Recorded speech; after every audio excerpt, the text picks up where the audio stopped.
record. All right, now we're starting. Welcome. So, definition of operations: the act of process of operating or functioning. As I said, it's really dry. It's the state of being operative or functional, a factory in operation. It's also a process or a series of acts that help you do what you need to do. That's really what it is. So that's the old textbook definition, but I think it goes a little deeper. An operation plan in business, it's a detailed plan that gives your company and those that work within it a clear picture of how your team, your company, or department or section will contribute to the overall achievement of your organization's strategic goals. So it's steeped in goals, it's steeped in who do we want to be, it's steeped in how are we going to do it, it's steeped in process and methodologies to be able to carry out what it is you want to do. So, we often, think as business owners that we need a business plan. And yes, we do. And then there's actually a section in your business plan for operations. But that section in your business plan is pretty light in terms of what you're going to discuss as far as your operations goes. So I'm going to be bold enough to suggest that you start looking into developing an operations plan separate from your business plan. Because your operation plan, and it could be as meaty as your business plan, if not more so. The operation plan identifies what are your goals of your company? What do you want to achieve, right? How will your goals be achieved? What steps do you need to take in order to fulfill on what you want to do, right? What resources are going to be required to meet the goals in terms of human resources, financial, and also like resources like supplies or equipment or raw materials, right? Maybe you've got to make clothing. You're going to need fabric, right? So these are the resources that you're going to need in order to do your thing. And if some of you are familiar with the business model canvas, that's the key resource section in the canvas. That's an alternative to a full blown business plan. So the goals of your company, it's really important for you to sit down and think, what do we want to be? Who do we want to be when we grow up? Right? And if you think of some really successful companies, there's a company out of in Seattle called Pike's Place Fish Market. And the story kind of goes that Pike's Place, a new owner took over, and the morale there was pretty low at that time. And so they had a team meeting and they brought in a consulting company. And they sat down, they said, we got to improve things, like it's not so good right now. And one of the younger employees spoke up in the meeting and said, I have an idea. And because he was young, they kind of didn't pay a lot of attention. And he said, why don't we become world famous? Well, that's a pretty lofty goal, don't you think? World famous. What do we have to do to be world famous?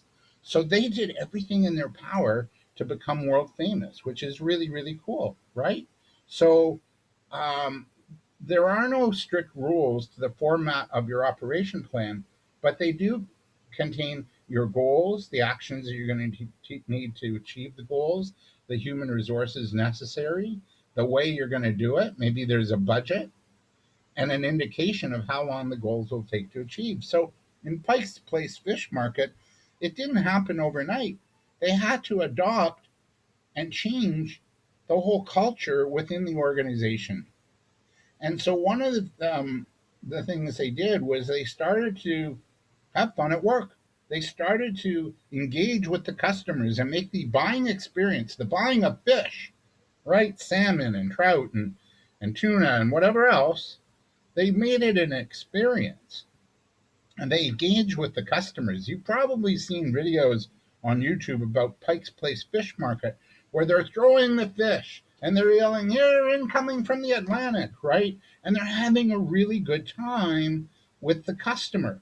So they had to really sort of change the whole vibe and the culture first. It starts within. And then they maintain it to this day that this is a destination place for people to come to and buy fish. And it's a feel good place.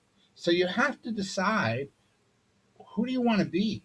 What do you want your company or business to be known for? And then you put together a set of systems and processes that are going to allow you to do that, right? So processes and systems are really integral to you doing what you do and to doing it well. So a system is really a process. It's a set of processes that can run without you. So think of a business that can run without the owner. One thing, and welcome to the iPhone person. Um, we just started. You haven't missed a ton. So I think of McDonald's. McDonald's is a business that runs without the owner.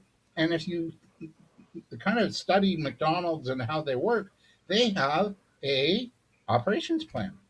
So they actually train everybody in the company to do the tasks that they're hired for so that the business runs without the owner. Can you imagine the owner of a McDonald's, okay, I'm going to cook burgers and then I'm going to run to the cash and then I'm going to go back and put the bun on the burger and then I'm going to wrap it up and then I'm going to get the person their change and in the middle of it I got to get them a pop, you know? So that's a lot to do. So you want to create systems and processes so that your business can grow, right? You're going to need to build systems and processes and have them be automated as much as possible. Maybe you need a distribution system. How are we going to distribute our products? Maybe it's inventory, marketing systems. How are we going to market to our clients? What goes into it? What's our goals? Oh, cool. Um, I'm just seeing more people coming in, and yeah, Shirag and Sean. All right, cool. So you're going to need these systems. You're going to need customer support systems. What happens if a customer complains? How are you going to handle that, right? What happens if you need to fix something, right? Or maybe you need research and development systems. Mike Coles, good. We're getting more people, Bree. Um, Maybe you need accounting and hiring systems. How are you going to hire somebody? What goes into the hiring process? What are you looking for? Maybe the accounting. Maybe you're slow on invoicing, and customers don't like that. Like 60 days later, you're going knock knock knock. Hey, you owe me money, right? They're not going to like that. So you have to develop a methodology, and all systems are is it's like a recipe of how you do the things in your business. Just a recipe. It's like, you take a pinch of salt and a little paprika and a little soy sauce and you add that in and then you put this in. That's what systems are. That's all it is. It's nothing to get sort of freaked out about. And what you do is you tackle one aspect of your business first and then you work on the what the Japanese call CANI, constant and never ending improvement of how you do business so that your business flows. And ideally, your business flows without you.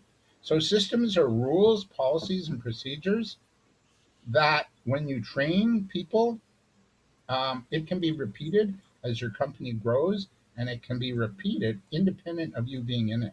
So, really, your operations is your recipe book. It's how you get things done in every aspect of your business.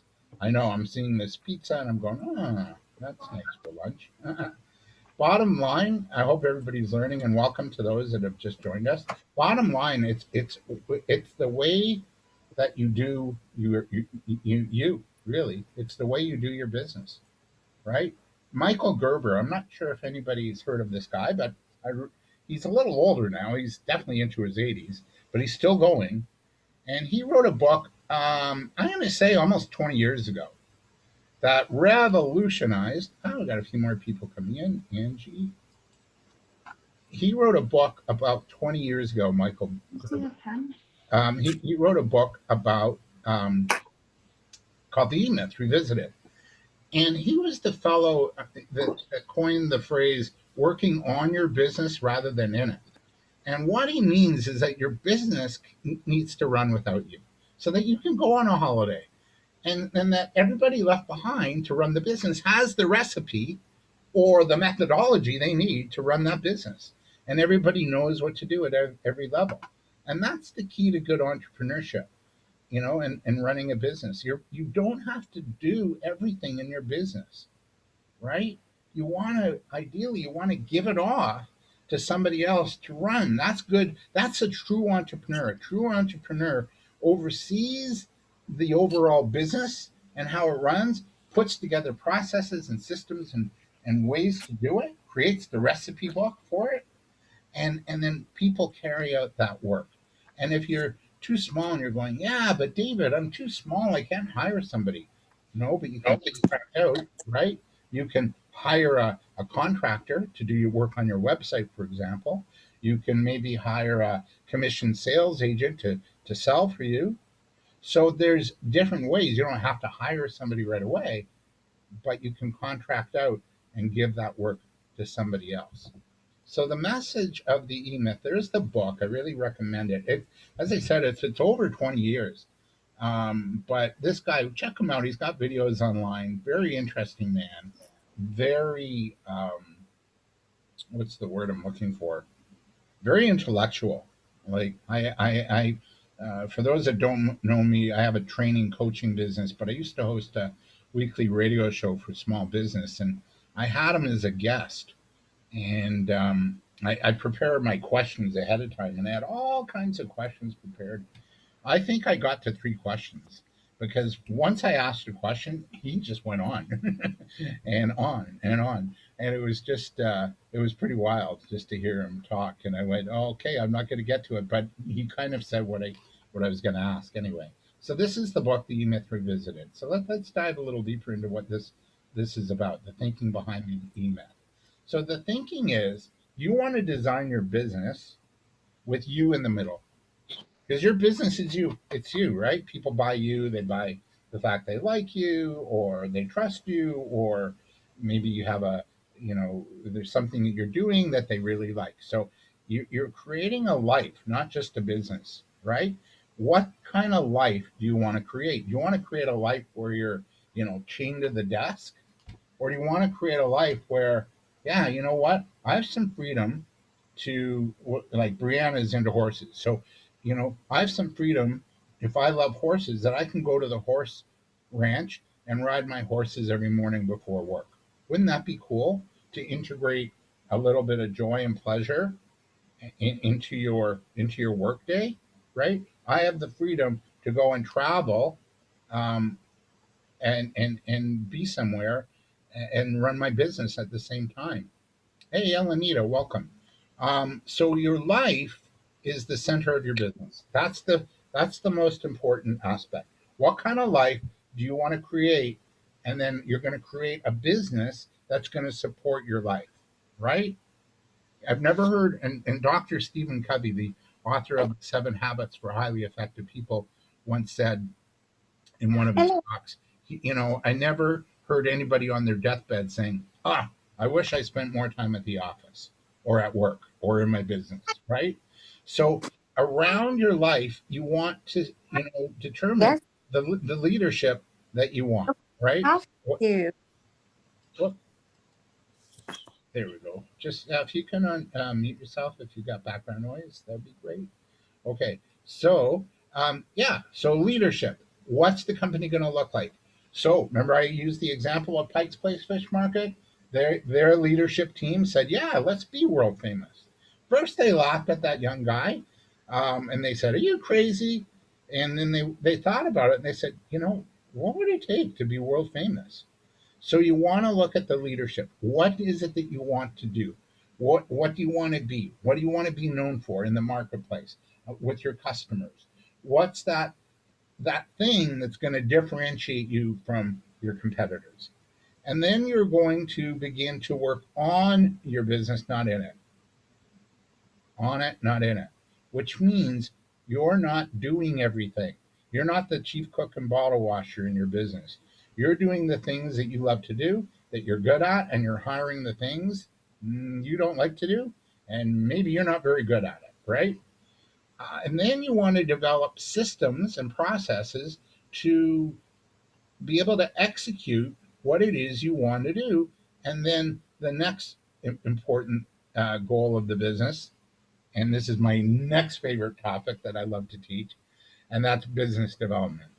If you're not actively developing business, and I mean getting on the phone and calling people, that's how Brianna and I met, right? Brianna was a cold call about what, 2.5 years ago. And it didn't happen right away for us to work together. It took time, right? Um, so business development is really critical to the lifeblood of any company. That's nothing new. No customers, no business, right? So you can spend all the time you want on social media posting, but if you're not getting ROI, get do it the old-fashioned way, and that is, get on the phone and introduce people to the benefits and the joy of what you bring, and try and connect with that customer so that you can have meaningful conversations about how you can help them achieve a goal or something that they want. So these are the five core areas of your business, and that's in the book, The E Myth Revisited. So let's just look a little closer at these five areas. So life at the center of the E Myth, I've already mentioned this to you, is the principle that your business should be a way for you to get what you want out of life. What do you want out of life? Your business is a vehicle through which you gain personal and financial freedom, right? Leadership. So, in order to lead your company into the future, you have to have a clear and compelling vision that inspires you and your staff. Pike's Place Fish Market, world famous. There are other companies that have compelling visions, right? One is Tesla, to be the leader in, energy conservation. Starbucks, to serve one person, one community, one cup at a time, right? So, what's the vision you want to create that's going to galvanize you and your staff and your stakeholders and your investors? So, you really need to have a compelling vision, to being the leader, and you're all leaders. If you're self-employed, you're leaders, and you've got to demonstrate your passion, commitment, enthusiasm with right action. And that's just a little further explanation into that. And then the other cores, working on it, not in it. I love this, and I'm just going to go to the chat. Okay, Angie, we'll welcome you back with open arms when you're back. So working on your business, it just means building your business as a franchise prototype. And this is written in the book, The E-Myth. Even if you never plan on franchising, in this way you've created a turnkey. So turnkey operation just means you can walk in the door and you can do business, right? It's ready to go. And so you're going to create a turnkey operation that delivers consistent, predictable results no matter what, no matter who's running the business. That's what it means by working on it, right? You're working on the things that you enjoy the most, and you're farming out the work that you don't want to do. So where do you start working on it, then in it? Well, it starts with the next thing in the E-Myth we visited, and that's the 7 centers of management attention. And this is a solution to the ever popular question of how you go about working on your business as opposed to working in it. So what this does, and I'm going to show you a little diagram in a second, is it helps you to see your business as an organized unit. And that's what a business is. It's a unit. It's different components. And in the business plan, you're writing about the different components. You're writing about sales and business development, marketing, operations, financials, how you do things, who's on your team, right? And even if you're using that, business model canvas, that's also identifying the key systems or segments of your business that come together so the business can run. So there's 7 subsystems that produce extraordinary results that you need to start to focus on.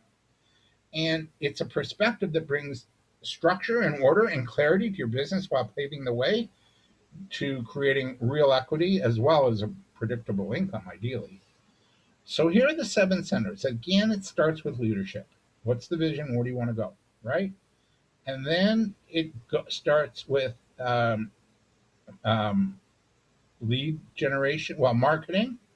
So how are you going to market the business? How are you going to identify who your client is? What are you going to do in terms of reaching them?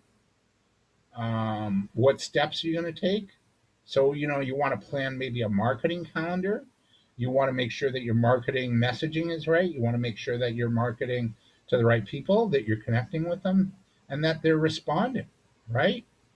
And then you go to, the goal of marketing is to generate leads, to get people to engage with you. You can have a website, but are they engaging? Or, you can do one of those newsletters with MailChimp or Constant Contact, but are people opening it, right? Are they responding?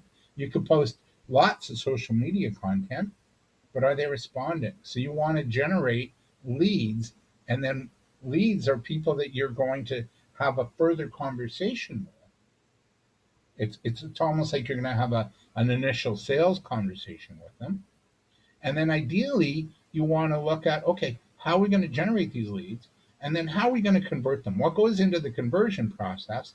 And to me, that's where sales hits the you know hits the mark.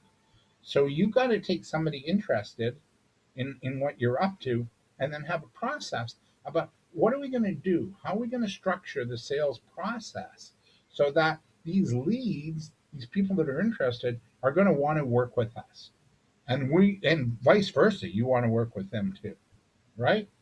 And then if you do get lucky and you get the sale, then you want to manage the client fulfillment. Is the client happy? Do you have a good follow up process? Do you stay in touch with your customers?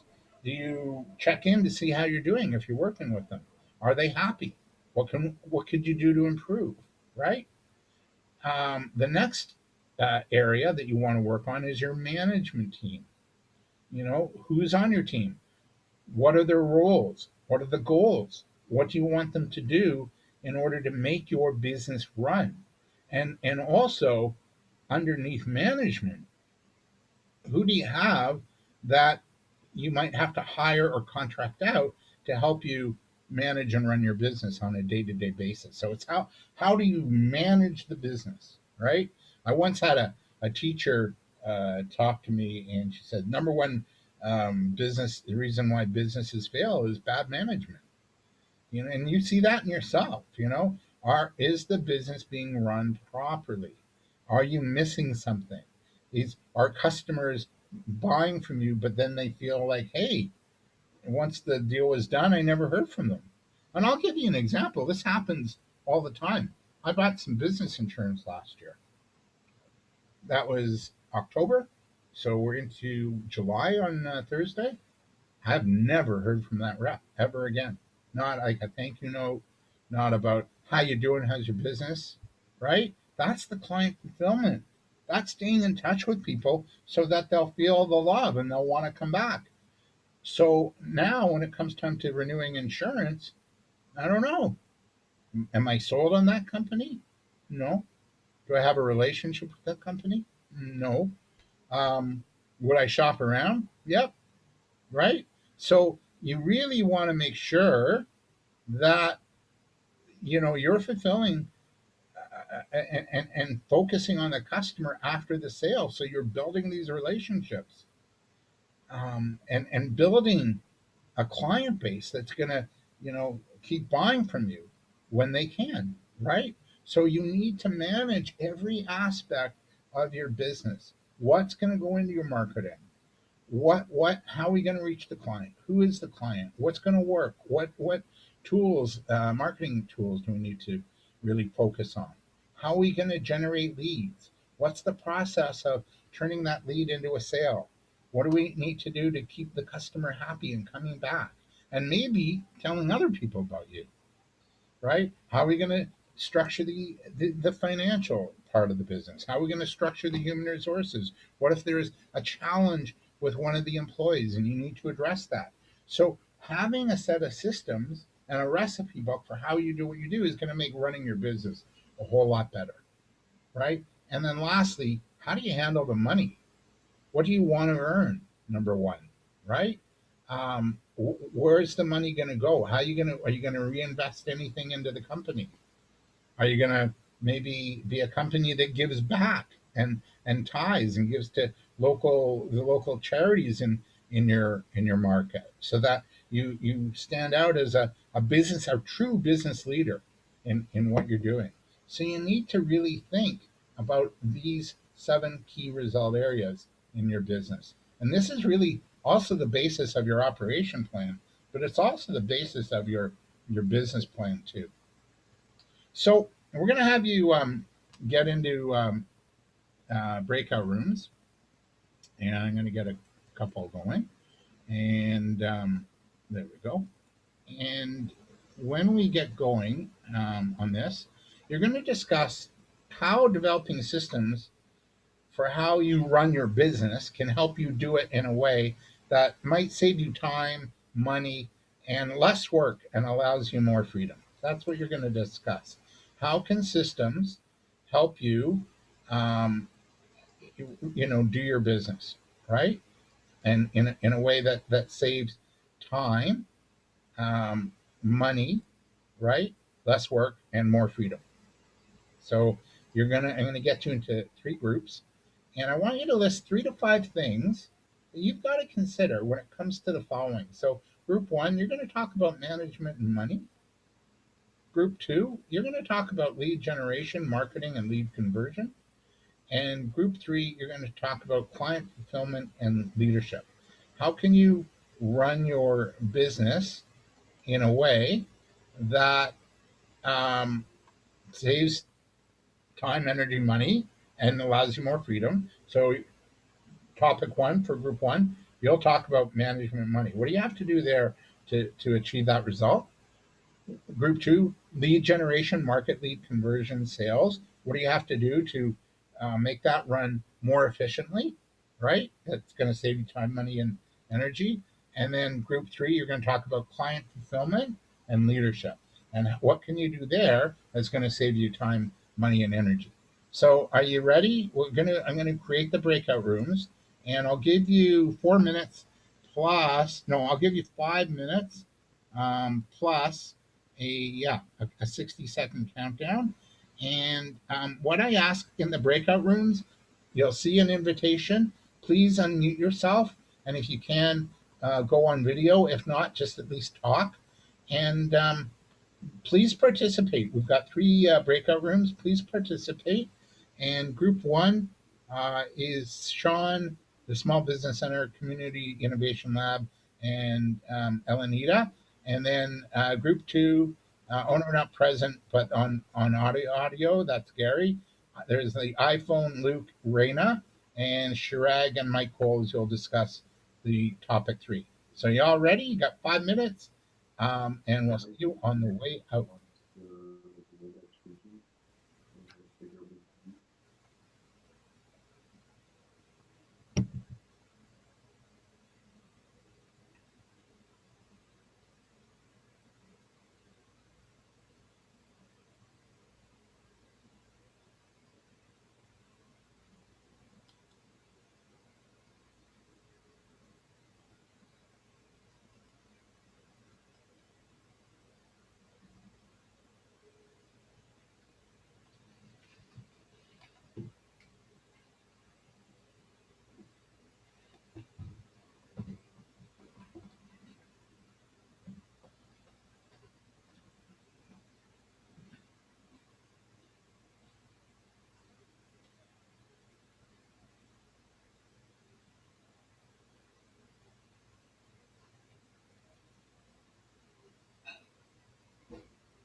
Hey, Samantha, they're just in a breakout room. So just, you'll get caught up, okay? They're just finishing breakout room. All right, Samantha?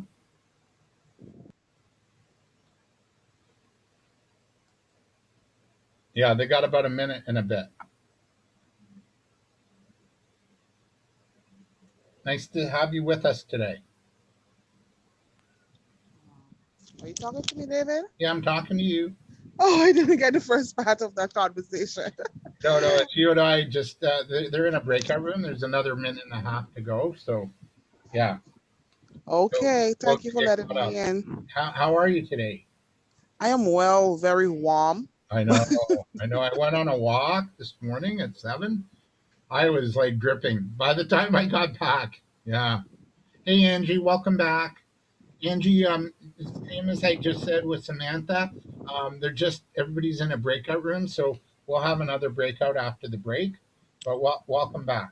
Thanks so much, Stephen. I'm happy to be back. Yeah, and yeah, Sam, it's a little warm, isn't it today? Yeah, I just got in from outside, and outside is not seeing me for the rest of the day.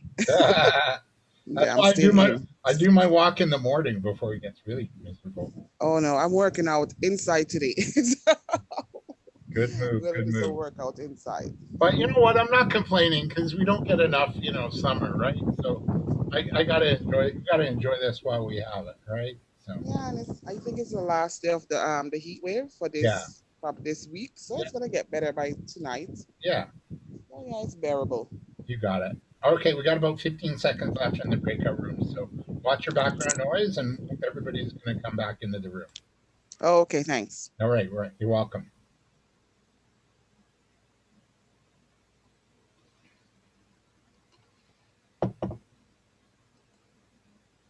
Oh, they got 60 seconds to go. So what we were doing is we were discussing Michael Gerber's book, The E Myth, and these concepts that your business starts with you, your vision, and what you want to create, and then you because it's operations. So operations is about developing an action plan for every area of your business. So what are you going to do to to attract clients, right? In your marketing, what are you going to use in your marketing programming? How are you going to generate leads? Once you have a lead or a like a prospect, how are you going to convert them? That's where the sales comes in. How are you going to interact and engage with customers after they buy? And then you want to look at your management. What do we have to manage? There's human resources, there's money, there's finances, there's how you do things, right? How you make things or serve, and then there's the money part of your operation. So they're just discussing this, okay, in the breakout rooms, and I think everybody's back pretty well. Yeah, yeah, almost everybody's back. So group Okay. one, I will send out those grant links to everyone that was in that group, just so you know. Oh wow. I was cut. I was cut off. I was chatting. Thanks, Brad. I appreciate it. Cool. So we had you discussing about operations, and we had you in groups. So topic one for group one, what would you have to consider? 3, maybe 5 things around money and management to help you run your venture more efficiently, so that it does save you time, money, and allows you more freedom. What would you have to do around money and management? What are 3 to 5 things you need to consider in those areas? Anybody from group one want to go? If no one's gonna chat, I'll chat. All right, thanks. I owe you free. I think I owe you like a coffee or something for this. It's all good. All right. So we were chatting about the Small Business Center. We started off a little bit about me, about management and money. We're actually managed by a CFDC, so they help us keep, both Luke and myself organized. We're all pretty much together in the same office, and they also help with our money management, as well as help us get funding. We have very limited funding, so we reach out to our local municipalities for help and support, because we support their area. We're asking for support for them, for us to do our job effectively. So we were kind of our first kind of up an example. And then we moved on to, I'm sorry, I don't know what your name is, the Community Innovation Lab. Oh, I Dale. remember your name, sorry.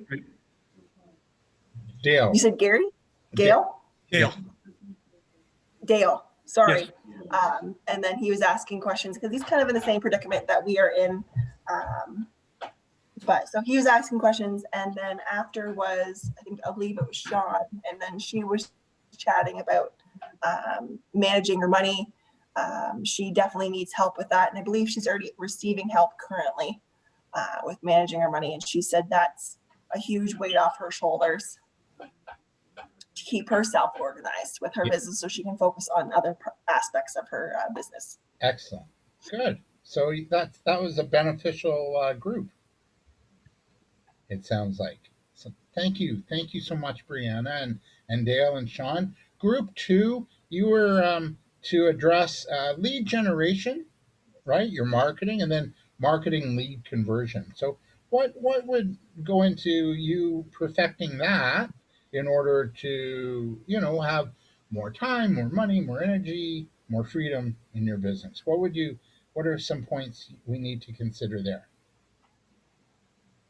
Anybody from group? Hi, this is Rania from Group 2. Hey, welcome. In our group, we didn't have a discussion actually. No one was active. So I just think that in lead generation, now with everything coming to online and virtual, it is easier to network, and that is the best way when people are seeking more social interaction virtually. That's where we can connect with them and take this forward in the coming years when things become more hybrid. And reliance on digital is becoming more prevalent nowadays. So I would say that all the marketing lead would start virtual and then lead to regular team. Yeah. Yeah, I really agree with you that, we're going to have hybrid models of this, where yes, we'll be in person again, but we'll also probably do a good portion of it online as well. So I agree with you, Renia. That's really, I like your insight. Thank you. Thank you. All right, group 3. I know there were only 2 of you, so I hope you got a chance to connect and maybe make a new connection too. You were to talk about client fulfillment. So that's really, to me, it's about after the sale customer service and leadership. What sort of thoughts, ideas do you want to share with us about that? It's group 3. Well, if we know the client's expectations, then it's easier to fulfill those. And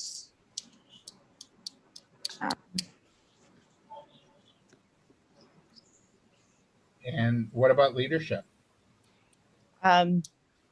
well, just enthusiasm for the product would appeal more to the customer. Right. So you want to really believe in it, what you're doing, and just really stay close to the customer. Mhm. I'd be asking questions. Yeah, Shirag, you had some comments too. Yeah, I think like process building is the key here, right? So Yeah. processes will actually let us know that what steps are next in terms of client fulfillment, right? So what happens after the deliverables are given out, right? Exactly. And so once those processes are defined, everybody's in the loop and everybody's in the know, so we can save some time not worrying about or not finding out what are the next steps. We can save some time, when we are, if we have some hiring processes in line, right, then we can save some time with hiring the right leaders and save some time on their onboarding, right? Excellent. So, Yeah. and time is money, right? So, Time is money. Yeah. Yeah. Excellent. Good work, everybody. Way to go. Round of applause. Um, let's dive into it a little deeper and then we'll go on a quick break. Because we have to, have a little bio break and everything. Um, so leadership, it's really about developing your vision for your business, and that's the core center. That provides the direction and purpose for the entire business. So you really want to address that. Where do you want to go? What's your goal? What do you want your business to do? What's the problem it's solving in today's crazy world, right? Marketing um, is about understanding your best customers. And Shirag, you actually sort of touched on this. It's the research and analysis of your customers, and it identifies who are your customers, where are they, where are they hanging out, how are we going to reach them, why would they buy from you. So it's really that's the marketing aspect in the Michael Gerber 7 key result areas. As we go to money, this is really important. This is establishing, tracking, and maintaining a predictable cash flow for your company. Because the financial side of your company and the controlling and movement of money within the business and creating your company's financial value. I'm not sure if anybody here has ever heard of a book called Rich Dad Poor Dad by Robert Kiyosaki, but I really recommend you check out that book. And he's got like a different like he's got a concept of like you know like who we are on the rich dad poor dad scale, right? And okay, Sean, I got your message. No worries. It was good to have you here. So like there's a quadrant of where you fit in the rich dad poor dad, and the ideal one is to be a business owner, right? And then as a business owner, though, you have to also maybe have what's called. He was the guy that coined the phrase, passive income. So you want to have like passive income. You want to have money that comes in irrespective of your business.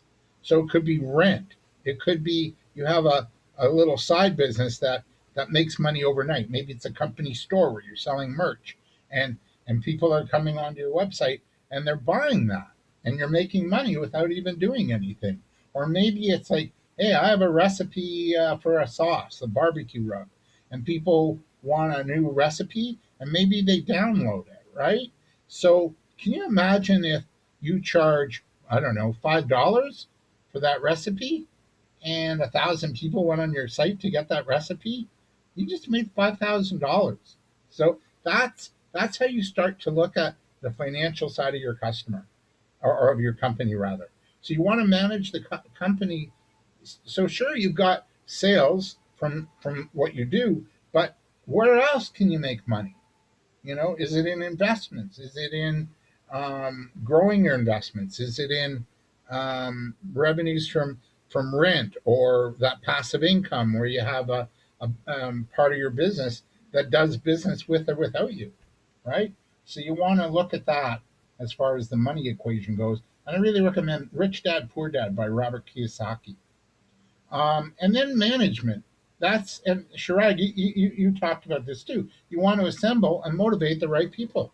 You want to have the right team that's going to help you do what you do, right? So the way in which you manage people, the systems you create for them to do the job, and the resources they have in order for them to carry that out, right? Do they have enough to do what they need to do, right? And this encompasses the infrastructure and the culture of your company. What do you want your company? What's the vibe you want? What's the culture you want? There's a really good company out of Connecticut, New Jersey, and now California. It's called Mitchell Richards Clothing, and it's a really nice clothing store. Very high end. It's kind of Holt Renfrew ish, I guess. Holt Renfrew meets Harry Rosen, and their whole culture is their philosophy is hug your customer, Matter of fact, there's a great book by it's a family-run business, but there's a great book by Jack Mitchell, who is part of one of the owners, called "Hug Your Customer and Hug Your People." So if you're looking at, you know, tips and tools to attract business and keep your customers, get the book "Hug Your Customer." And if you're looking at how am I going to manage my people in a really cool way and in a proper way, then get the book "Hug Your People." And there's actually videos of both on YouTube if you want to check it out. So you want to make sure you get the right people, you have the right people in place, and that you empower them with the resources and systems and the people to do what they need to do in order to get the job done. Right? You don't want to be micromanaged. David, Yeah. Question. David, sorry to interrupt you. I know you've mentioned a few books throughout this webinar. Do you mind at the very end of the webinar to send over the list of all the books that you've recommended? Yeah. Just because I've already lost track and writing down, and if I'm paying attention and everyone else is trying to listen and pay attention, I think they may have forgotten too. I So will. I'm sending over that list of all the Not books at that all. you've recommended. That would be great. Okay, thank you. You're welcome. Then lead generation is also important. That's where you're creating awareness in your target market. So how are you going to attract customers to your products and services? What's the message you're going to say? And then once you have that lead, what are you going to do to turn that lead into a customer? And that's where you have a sales system. How are you going to walk them through from being interested to actually paying money uh, to you for your goods and services? So one is, I always like to say, your marketing gets the attention, interest, and desire, and the sales is the action or the transaction. So how are you going to get your customer to take an action so that they make a transaction? And I use a process that I actually teach. It's a 7-step sales process, but it works. And it works for a couple of reasons. One, it's consultative. Two, it positions you as a thought leader and a solutions provider. And three, it's really about focusing on the relationship and the value and the ideas and solutions you bring to your customers. So it's really important. The last step in this sort of 7-step process that Michael Gerber talks about in his book is client fulfillment. So yeah, you've made the sale, you've delivered on your promise, but you've got to keep delivering. You've got to stay in touch, or your customer is going to do something really not nice, and that's go to the competition. Because unfortunately, we have competition that wants that same customer, and if they're not feeling the love from you, they're gonna stray. And I gave you that example of the insurance. Next year when it comes time to renewing, I'm not so sure. I'm not so convinced, right? So you want to have good repeat business and stay in touch with people. So deliver on the promises you made in the sale, deliver really good quality work, and make sure that you stay in touch and nurture the client in a way that matters to them, right? In a way that matters to them. So this is the client fulfillment also means it's the DWSSWYD step, which means that's a fancy little group of letters. That means you want to do what you say and say what you do. Just be your word. You say you're going to do something, do it. You're going to get something to the client, do it. Right? So it's the what's next. How are you going to manage your business relationships with your clients? We're going to go on a break just in a minute. So your business, in your business, you want to get clear. What are your goals around customer development? What actions need to be taken around attracting and developing customers? What will you spend to attract customers? What's your budget? What marketing activities will you realize? Once a client comes in or approaches you, what steps will you take to get them to make a purchase? And then what will you do to retain a customer and have them coming back? This is the key in business development and ongoing business relationships. Now it's break time. So let's go. I just got to check the time. I've got 11 o'clock. and we're really good for time. So let's take a 7-minute break. I'm going to go on a little break too, but I'm also going to write in the chat the books I've mentioned. Okay, is that fair? So let's come back. It's 11 on the button. We'll come back for 7 after 11. All right, 7:11. Woo. All right, we'll see you in a bit. Thank you, everybody.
Okay, we'll start back in another 2 minutes.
For those with us today,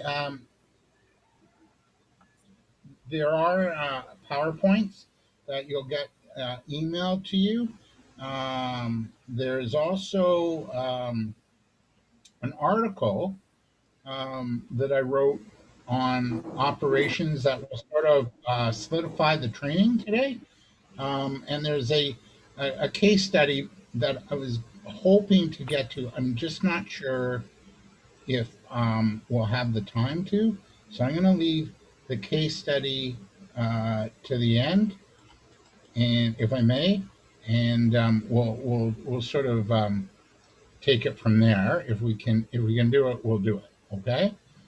So I just wanted to kind of let you know there's a couple of extra goodies in today's with today's material. So I'm going to just share the screen again, and we'll get back to the session. And here we go. Everybody see that? Oh, and I wrote in the chat all the thanks, Sharad. You're welcome. All the books I've mentioned, and all of these books are all these people have videos on YouTube. So if you want to kind of watch a video about them, they're all on there. This is another book that I put in the chat, and it's called Who Not How. And it's by Dan Sullivan of the Strategic Coach, which is a Toronto-based company, and Dr. Benjamin Hardy. And the idea is like when we get into business, we think we got to do it all, right? You got to do it all, huh? You know, really? Do you? Is that a good idea? Is it a good idea to, do the cleaning and, do the customer sales and make the products or, you know, whatever, do the accounting and the bookkeeping? That doing it all mentality it's a fast track to burnout. Really, you'll get so burnt out and tired that you'll start to not like your business. And remember, the Michael Gerber methodology has you in the middle of your life. So what are you creating? What do you want to create in your business so there's an alignment with the life you want to lead? And then how are you going to structure your business so there's an alignment in who you want to be as a company. Is it aligned? If you say we're going to be world famous, then you better deliver world famous service. If you say our goal is to hug your customer, then that service better be top notch, and it really is at Mitchell Richards. Um, so you really want to have that. You hear about alignment all the time. It's really important to be aligned, not only you and the business, but also the business with the people you serve, right? So that they feel that they're getting what you say that they're going to get. So as you design your business, this is the book Who Not How, and it just came out late last year, like August.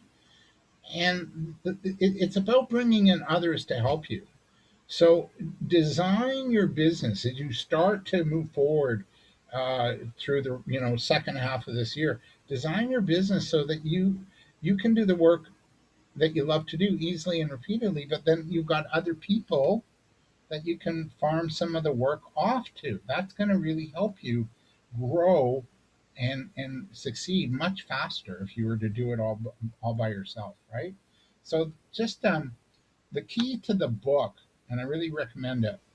It's a pretty easy read. It should take maybe about 3 weeks. It's not like a thick book. I had a copy. I lent it to a friend, so or I'd show you my copy. But the key to the book is, if you've ever had a new idea or goal that excites you, but I don't have enough time to execute it, it's about um, taking action by bringing in others to help you accomplish your goals. What if you had a team around you that helped you accomplish your business goals while you help them accomplish theirs? So you think about it, if you need help with the bookkeeping, don't do it on your own. There's plenty of bookkeepers out there that are hungry for business and they'd be more than glad to help you, right? Or maybe you think, oh, I better master search engine optimization. Well, don't do that on your own if that's not really your specialty or you're not interested. There are people out there that love doing that, right? Now, will it cost you? Yes. Will you get a return on investment? Most definitely, right? The time and the money you save by contracting out the help you need in your business is going to provide way more, right? So the book, and this is a quote by Dan Sullivan, when we want something done, we've been trained to ask ourselves, how can I do this? How can I do it? Right? And he says in the book, there is a better question to ask, and it unlocks a whole new world of ease and accomplishment. And the question is, who can do this for me? So when you're launching a business or you want to improve on it, think, instead of how can I do this, who can do this for me? So that's the whole idea of the book. It's who, not how. It's not how you can do it. It's who do I need to help me get that job done. And trust me, there are people that love organizing events or love bookkeeping or love selling or love managing your social media for you, right? Start to work on the key things you're really good at and gifted at, and bring in the people that can help you execute your business. And then you need to design systems, policies, procedures. People who choose to be. I'm going to just show you this video in a second. So you need to design your business so that you can empower people to execute and run your business. So I'm just going to show you a video real quick. It's about a 3-minute video, and it's actually Dan Sullivan kind of talking in and around this book, and then we'll have a little bit of a group discussion. Okay? You ready? Got your speakers on? Here goes. Here's the Dan Sullivan video. He's voicing it, and it's about 3.5 minutes. People who choose to become entrepreneurs are betting their entire future on their own capabilities because they are confident that they can achieve much bigger and better results on their own. But as they become more successful, they also become increasingly busier, quickly getting buried in non-productive details and getting trapped in complex, non-profitable, energy-draining activities. Those entrepreneurs who have escaped these complexities, however, have done so by organizing their entire personal and organizational progress around a concept called unique ability. And unique ability means 4 things.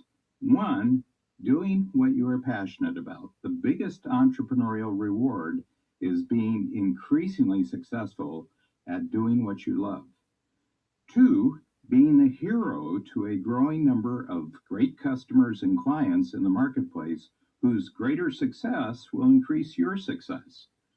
3, being passionate and a hero in ways that continually multiply your income and your reputation. And 4, combining being passionate, being a hero, and multiplying your results into 10 times growth. Now, the moment that unique ability becomes the entrepreneur's guiding principle and operating strategy, he or she can immediately begin achieving breakthroughs in simplicity, creativity, teamwork, and productivity. The simpler things become, the more their results multiply. The first thing to achieving this increased simplicity and multiplier growth is right away to identify 5 things you're doing right now that prevent achievement and actually drain your energy. Now, over the next 90 days, eliminate these activities. Stop doing them, delegate them to someone with unique ability in that area, or outsource them. At the same time, pick the 5 activities that you love doing the most, that create value for others, and that increase your income, and then focus your time and energy on doing more of them. At the end of the first 90-day period, review your progress and then do the exercise over again. Keep eliminating what isn't unique ability and keep expanding what is. Within half a year, you will notice a significant leap in your personal sense of morale, your momentum, and motivation, and you will notice a big jump in your decision making, your creativity, your communication, your productivity, profitability, and most of all, teamwork. When entrepreneurs simplify everything they do just within the framework of their unique abilities, all of their teamwork continually multiplies across markets, across industries, and around the world. The 21st century is increasingly the greatest period in history for working and living as an entrepreneur. Those who focus all their time, efforts, and teamwork on their unique abilities will enjoy entire lifetimes that are increasingly successful, satisfying, and significant. There you go. People who... Well, so, what do you think? Comments? Just unmute yourself and any comments on that? I think it was spot on. It makes so It much was- common sense. Yeah. Mhm. And that's really what that book, Who Not How, is about. And that, you know, we need to think differently about our business. And it starts here, right? And it's not this operations and process. When I first thought about it and got into it, you know, it wasn't a sexy topic. It's not something fun like marketing or, you know, social media or whatever. It's the nuts and bolts of how you do what you do. And it's really critical that you pay attention and you design your business so that you don't have to be doing everything. You can give work off. You can grow your business. It can run without you, and you can do the things that you really are gifted to and love to do. So operations and process. Let's look a little deeper. Any other comments on that? Anything else that what you liked about that? I have something. Please, thanks, Sean. I really like that it's, I like the word simply, like simplify it. It sort of takes that, I can't think of the word right now, but it makes it less of a mountain, and it really defines your lane. Exactly, and well said. You're right. It simplicity is really critical. I mean, we make things so complicated, and you know, life isn't complicated. When you break it down into, hey, what do I need to do, and who do I need to do this, then it just can flow from there, right? So, thank you so much, Sean. I just want to add something there. Yeah, please. I mean, so making simplistic, like I mean, like not overthinking your product or not overthinking your business really helps you to get to that MVP stage, right? And Yeah. then sort of go on, add more features as you go on to your businesses. Exactly. Well said, Shirag. So, yeah, and even start at one thing, do one thing well, and then the next. You know, I often find, like, for example, entrepreneurs, a lot of people in business, you know, they look at social media and they got to be perfect on everything. It's like, no, go to the social media channel that your customers are on, right? And perfect that first. And then you can move on to the next. and the next, right? Rather than, I'm going to be on Instagram, I'm going to be on YouTube, I'm going to be on Twitter, I'm going to be on LinkedIn, Facebook. It's too much. It's too much. Just focus on one and do it really well, right? Yeah. So you want to look at your business as you start to maybe look at it over the summer and what you want to create moving forward. Look at your business as a set of interrelated systems, whether it's how you answer the phone or what goes into hiring a new employee. Everything that you do can be broken down into a formal process and procedure that addresses the question, is this the best way, right? What needs to happen to improve on it? Who can help me? There's the who, not how, right? These are things you need to kind of think about. So here's the 4 steps to your operations plan. And by the way, how you answer the phone, I just want to go back to this. It's really important. There's a company, fitness, a gym called Good Life Fitness. And if you were to call them, they answer the phone. It's a great day at Good Life at every location. They have broken down their whole business with systems, procedures, and a methodology that everybody that has a certain role in that company needs to sort of learn, and they teach and they train their people, and then they need to do it, right? So even something as simple as, how you how you react with people on the phone is really critical to your business success. So just there it is. Really, it how you do one thing is how you do everything, and that's really what this is about. So let's go to the 4 steps to your operations plan. So there are 4 steps, and an operational plan. If you're going to write one and develop one, you've got to look at, where are we now? So where are you now? Right? Where do we want to be? Remember the Pike's Place fish market example. Bad morale, new owners, staff didn't care, the customer experience wasn't that good. And then they decided they're going to be world famous. What does that look like, right? How are we going to get there? How are we going to be world famous? And then how do we measure our progress? So this is really essential for you to think about as you set forth in terms of making your company and your business run more soundly, right? And be more strategic. So some key components of your operational plan include human capital. Who do we need? What kind of people, what staff and skills are required for us to implement our project, right? What kind of staff and skills do we need from the people that are going to help us do what we need to do in order for our business to grow and run? What are the financial requirements? What funding do you need? How are you going to get funding? What are the sources of your funds? What are the risks? Are there any risks that exist, and how can they be addressed? Right? Estimate the project that you're working on, or how long do you want to have this business? Is it a 2-year goal or a 5-year plan? Right? What's the lifespan? Can you sustain it for 2 to 3 to 5 to 10 years? And also have an exit strategy. What if you want to say, you know what, enough's enough. I'm tired. I want to move on to something else, right? So give your business or your project or your initiatives some sort of a lifespan, and how you might exit from that project or that initiative. It's really important just to at least think about it, right? I'm always I always see, like a lot of entrepreneurs I work with, when a business gets to the 5-year mark, something crazy happens. I'm not making this up. I've seen it time and time again. And Brianna, you might want to back me up.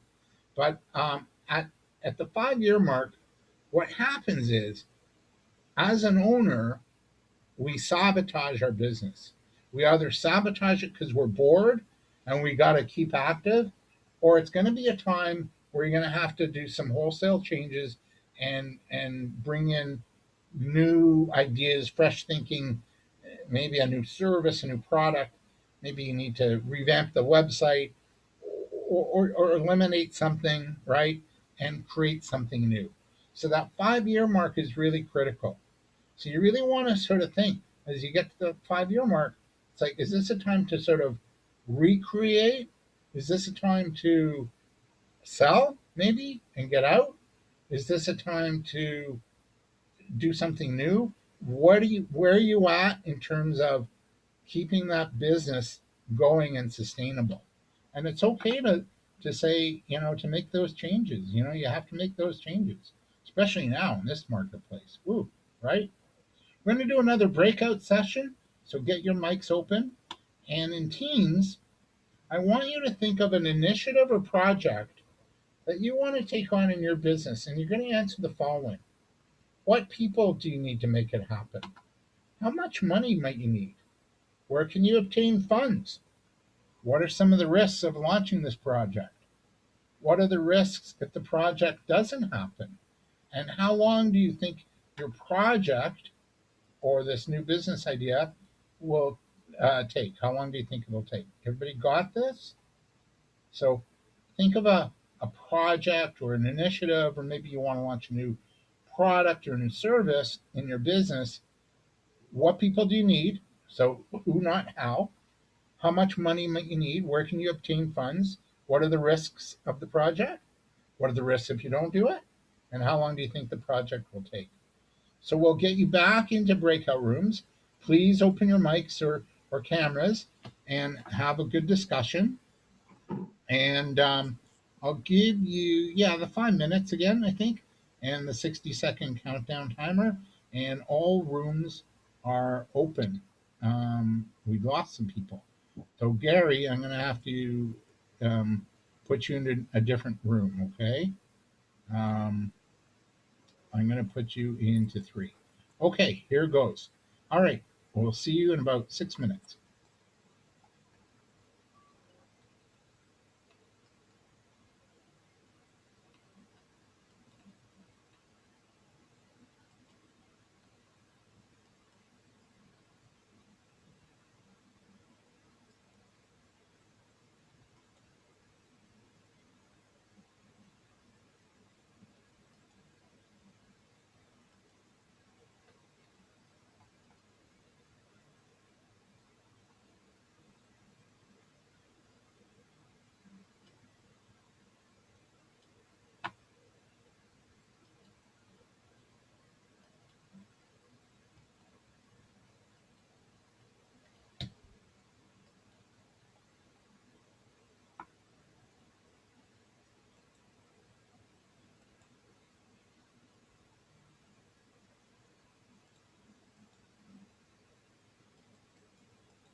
All right, welcome back, everyone. I feel like that was never, it's never long enough, David. Aw. We just get going and then it's just like, oh, we're done. I feel I like know that's what it was like for our group anyway. I'm going to sing the Carol Burnett song. Was I that the agree same? with Brianna. What's that, Dale? That was me. Yeah, I what, know who that was. did you agree? Oh, yes, absolutely. Yeah, no question. Maybe we'll do more time than next time. Sure. I feel like the Carol Burnett song, before we know it, so we had to discuss like maybe an initiative or a project you wanted to take on. What people who'd like to answer this question? What people do you need to help make it happen? Anybody want to volunteer and answer? Yes, it depends on your project, and you would need probably funding, Yeah. somebody to help develop it. Yeah. And do you have an idea of how much money you would need to develop your idea? It would depend upon the project, I guess, Yeah. and how many, if you have partners or not. Right. And also it'll depend on researching the costs of making it happen as well. Yeah, thanks for that. Where would you go to obtain funds? Where would you go to obtain funds? You would go to, sorry to interrupt, but That's yeah, okay. you would go to BDC, local banks, right? Or even you can probably bootstrap it. Yeah. Right? Yeah. You can reach out to your municipalities, other community partners that you have. You could even, if you have a speaker, you can ask for them. They can, spend some time chatting about their business, and kind of in change for, getting the small business out. Say they're promoting their specific marketing, or if they're promoting a new account into the area. They could reach out like to someone like us, the Small Business Center, say, hey, we can put on this webinar for you. It'd be a great way to get our name out there. Something along those lines even too, which I love it. Utilized. Yeah, I love it. Thank you. Wow, thanks, Brianna. And Shirag, you mentioned bootstrapping. For those on today's session that don't know about bootstrapping, do you just want to share what that is? Yeah, so there are a couple of ways you can bootstrap. You can bootstrap it with your savings, right? Or you can go for crowdfunding, right? So there are a couple of ways to bootstrap it. Bootstrap just basically means that you have you're collecting funds, not in um, the regular fashion where you would go to a bank, pitch your idea or show your business plan, right? So you have funds sitting in your bank with your savings, So if you're starting a business like that, then that means you're bootstrapping it. Yeah, exactly. Yeah, or you're letting your sales fund the business. So if you get a customer and they say, "Hey, Shirag, we want to pay you $10,000 to do this," then the sales you get from your customer is another way to bootstrap it. So yeah, thank you, man. That was great. Thank you. Um, what are did you discuss like what are some of the risks to launching this maybe new business or a new initiative or a project? What are some of the risks involved? Spending all this time for this project or opening this new product without having the proper marketing tools to launch it. Yes, and I bet you see that a lot, right? Yes. Yeah. And that's where talking to Brianna or Luke or somebody at the Small Business Center in Belleville, they can help you with that, right? So take advantage. Any of your local small businesses can help you. I believe there's 57 across Ontario. So there's one in every location. So depending on where you are, there's a small business there to help you. Yeah. What now? What are the risks if the project doesn't happen? Oh, I included an extra T. Um, what are the risks if the project doesn't happen? Any risks? So again, it goes back to time, money, right? You have broken promises, so you know you have disappointments filling in, you know, and a lot of things, right? Yeah, exactly. And probably the biggest disappointment is might be in yourself, right? For not executing. So that you have to kind of get over that, dust yourself off, and go go next, right? And then timelines. How long will this maybe project take you? What timelines are you giving yourself? For me, speaking from experience for events, sometimes I plan up to a year in advance. I've already planned all of my, and I've already picked all my dates for our years, for this year's 3 events that we cover. And our last event is International Women's Day, which is in March.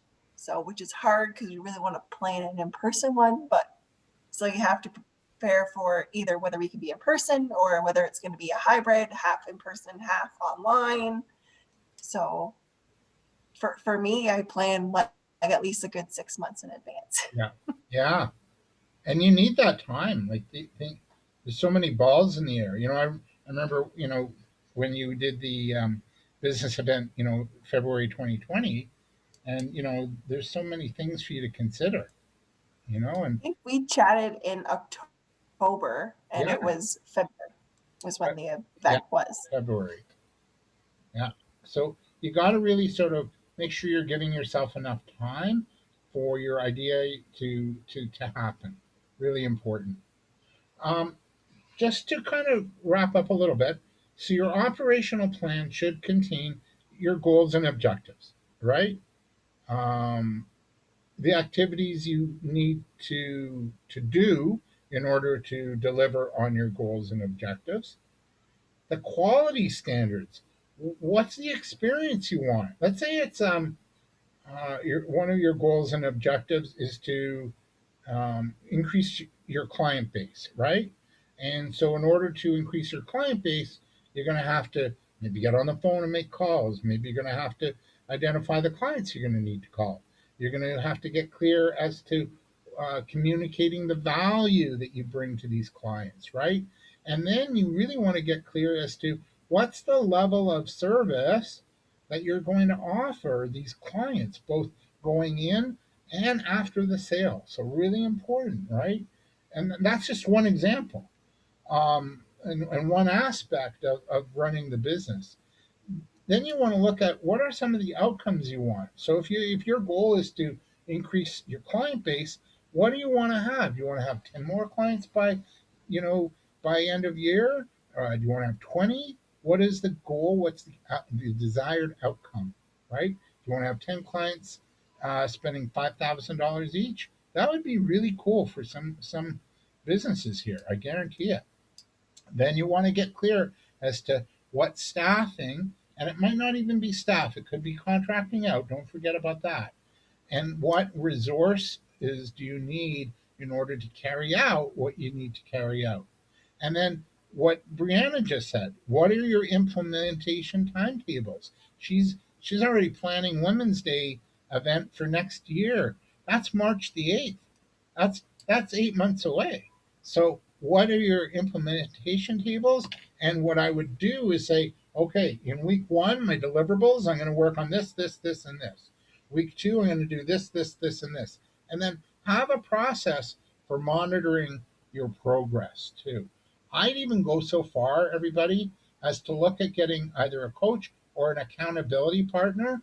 An accountability partner is a buddy that's in business that you trust, and you can talk to maybe once every week, once every other week, and you can discuss your goals, your outcomes, your challenges, and monitor the progress you're making.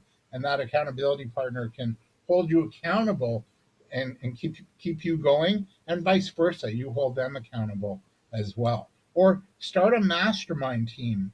That's a really good way to sort of ensure that what you're setting out to do in your business, what you want to create, is going to get done.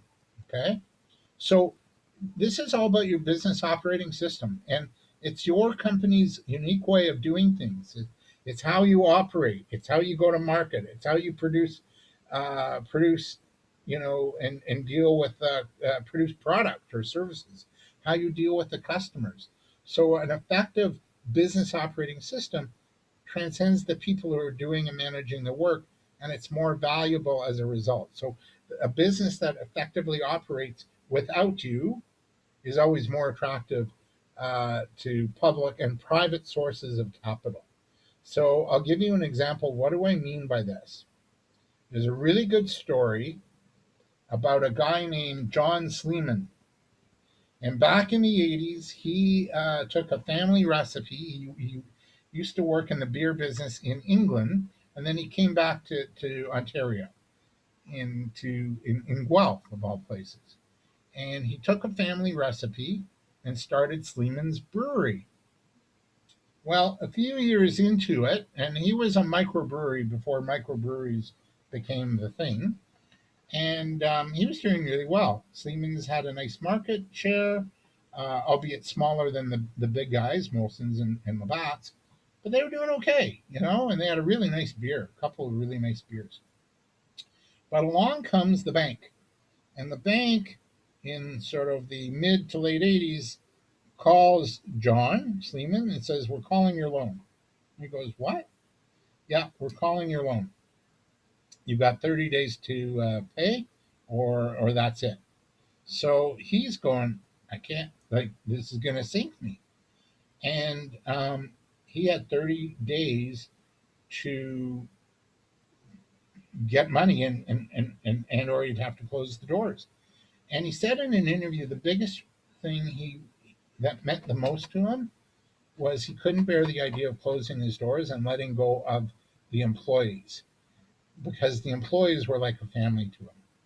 So he managed to get venture capital. This is what I mean, private sources of capital. He managed to get venture capital from a company out of Detroit. And the company also owned Stroh's Brewery out of the States, Strohs. And they agreed to provide capital, but under one condition. They said, "John, you're doing everything in the business. We don't want you doing that. We want you to hire a team. And if we're going to, provide venture capital to you, you're going to have to divest yourself of doing everything in the business and hire appropriate people." And that's what he did. And his business is still around to this day, making the family recipe. And that's how it started. I think it was his late grandmother had this recipe for this beer, and they're still going to this day. So interesting guy to watch or to read up on. So the 5 steps you need to work on as you create your own business operating system is, what are the processes and systems you need to incorporate for you to get things done, right? What are the processes? That's the recipe. Pinch of salt, little of this, little of that, right? What are the systems? This is how we're going to do things. This is our system for engaging with customers. This is what we're going to say on the phone. We're going to say it's a great day at Good Life. This is how we're going to sell to somebody. So what are the systems? Then as you hire people, what are the roles they need to take on in order for you to do what you need to do? What are the skill sets that you need to hire for? Personally, I'm not a techie, right? So maybe you need to hire tech people to help you safeguard against being hacked, right? And having a company tap into your database. That would totally, really wreak havoc on your business. So this is the thing. This is why you need to break your business down and look at every aspect and say, what do I need? What do we need to do to improve? How are we going to deliver on our goal of being really good at what we do and making that customer experience really, the be all and end all, right? So these are These are things you need to sort of think about and hire for. Maybe you need to hire somebody who's expert in, you know, managing security for your company, right? The online security. So those are the skills you're going to need to do hire as you get going. And then what's the structure? How are you going to structure this? And how are you going to commit to making little small improvements every month on one area of the business so that you can see exponential growth, right? That's the that's really the key. So the key components of a good system for your business, clarity, right? You need clarity. Don't overwhelm your employees or your stakeholders or your investors or yourself. Your procedures must be easy to read and follow, right? You know, McDonald's, when they're teaching somebody how to make a Big Mac, they tell you, you got to grill it on 2 minutes on one side, flip it over, grill it for another 2 minutes, then the burger is done, right? It's clear, it's easy to follow. Anybody can do it. Standards. Are there standards that you've established for the company? You know, what's that experience that you want the customer to have when they work with you? So you want to either be quantitative, which you can measure, or qualitative, which is more about feeling and emotion, right? You know, are you generating good feelings and emotions from the standards that your company is keeping with your customers? And ownership. Somebody's got to make sure that people are trained or aware of the procedures. And if it's just you, then you're going to have to train people in how you do what you do. Really important. Okay? How do you do what you do? And then build on it. Develop methods for continuous improvement, right? Have meetings where you're proactive. Who's going to get this done? By when? You know, have sign off on it. Have a deadline, right? Um, a dreamer. There's a good quote about deadlines. It's by Mel Robbins. I'll put that book down before I finish. She wrote the book, The 5 Second Rule, and she said, "Goals are just dreams with a deadline." I like that quote. You want to document what you're going to do. Put something down on paper forces you to think clearly and choose the words that express your goals, express the thoughts, and gives you that working plan to follow, right? In addition, it gives everybody in your company the guidelines for accountability. And final thoughts, don't procrastinate. Business owners usually wait until there's a crisis to do something. Don't. Start planning your operations now. Start revising your company now. Start developing a way of doing things in every aspect of your business now. You can always add to it and work on it on an ongoing basis, and you need to. You really need to. So don't go overboard with systems, spending far more money on software or consultants that you need. Just start planning now and start developing your operations um, policies, procedures, and systems now, and do it on your own. Right?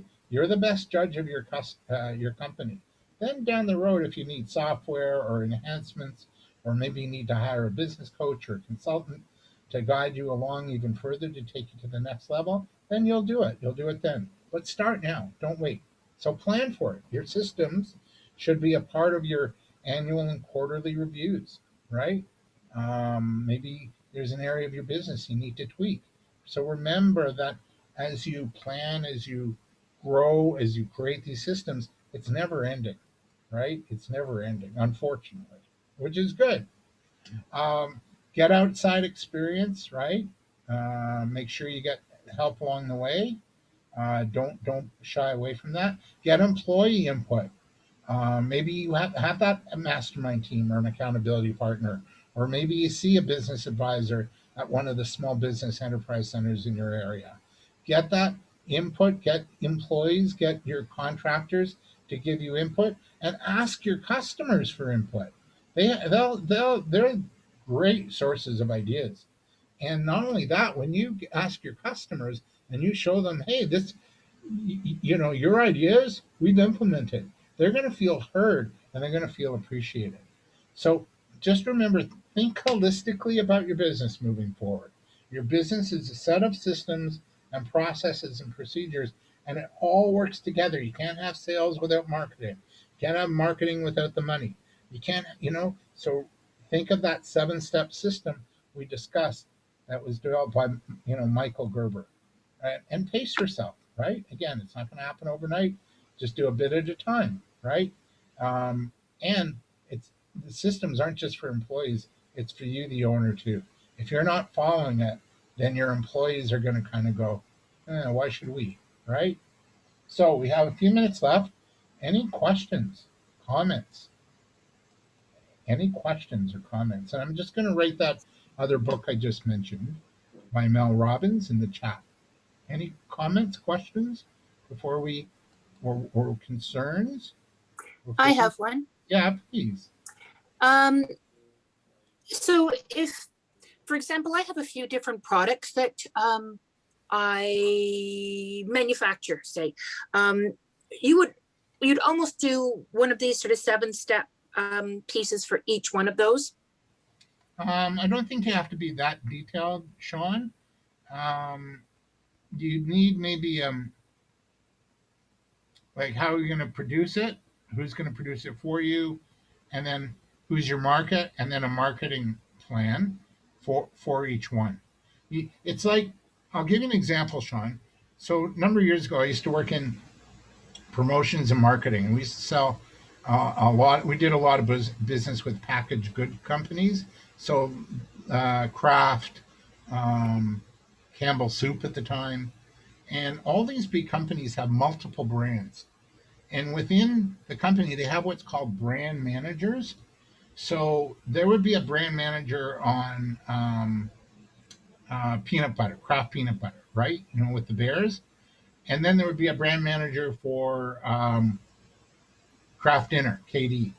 And so each brand had a different sort of vibe, a different market, a different strategy. So you've got to just look at the products and think of who's the customer, what's the vibe I want, what do I have to do around, who am I going to talk to, what's the sales process like? Like, are you going direct?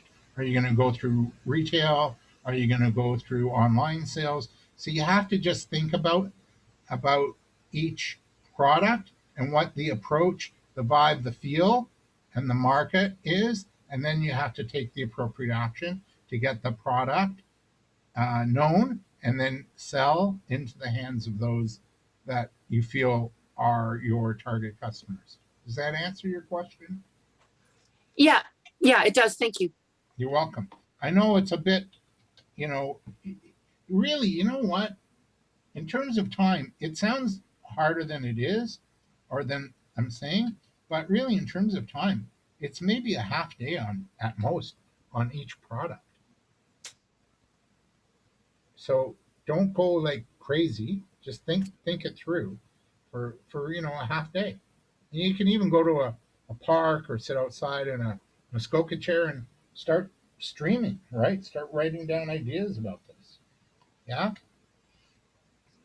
Thank you. You're welcome. Anybody else? Any other questions? I wrote the other book I just mentioned in the chat. Any other questions? Are we good? Brianna, any comments on your end? You want any announcements? And this is announcements. I wouldn't say there's too many announcements. We do have a webinar coming up next week. It's about an hour and a half webinar. It's your chance to chat with a lawyer, ask as many questions as you like. If you have any burning questions that you just don't want to reach out to a lawyer to, say 10 minutes on the phone with them, it's a great opportunity to ask your questions that you've been dying to ask. He's a lawyer within our area, Belleville. But if you still want to, ask those questions, they'll still apply. We're all in Ontario anyway. Yeah. And the other thing too, Brianna, like a lawyer these days, what's the going rate? Like $250, $300 an hour, right? I have no idea, but I can guarantee you it's probably not on the cheap end since he's been doing this for a long time, and he's actually a partner within the firm. So he specializes in incorporating businesses and that sort. So he's been in the business and has lots of experience. Excellent. So it's a great opportunity to ask those questions. Yeah, for sure. Well, That was good. Thank you, David and Brianna. I appreciate that.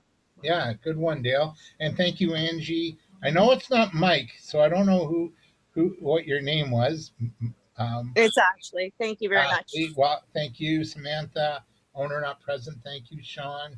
Charette, great stuff. And Brianna, Thank you. blessings to you, okay? Thank you everyone for coming out. I really appreciate it. And again, thanks, David. It was great My working pleasure. with you again. Okay, have a good day and a good Canada Day, everybody. Thanks, folks. Take care. Cheers. Thank you. Take care.